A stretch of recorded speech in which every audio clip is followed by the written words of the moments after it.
What's going on, guys? It's been a long time. Today, I'm going to show you how I made my first sugar scrub, and I'm going to explain to you all the mistakes that I made, and I'm going to give you the correct measurements in the description.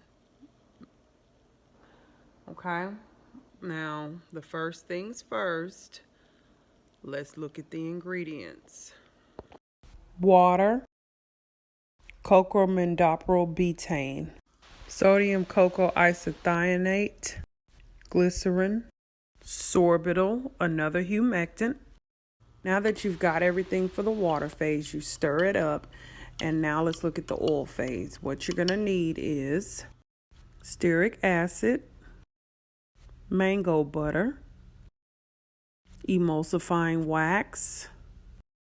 Now you're going to put both the oil phase and the water phase on the stove for the oil phase to melt and the water phase to heat up. Now it should look like this.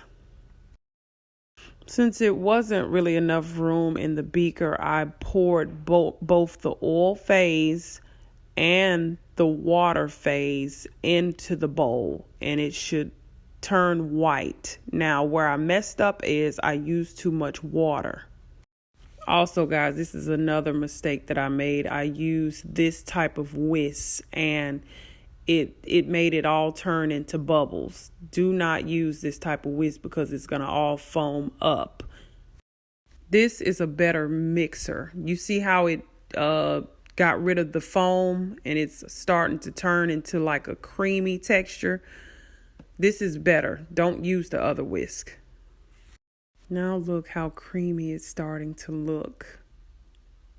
Now that it's cooled down, put your preservative in and then put whatever fragrance oil you want to use.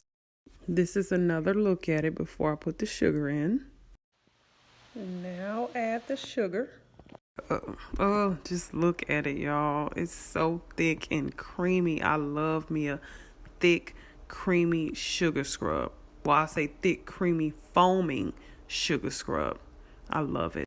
This is just my daughter using it, even though she didn't use enough. But this is it. The foaming sugar scrub. Once you put it in a jar, it should look like this. And that's it, guys. That's how I made my foaming sugar scrub.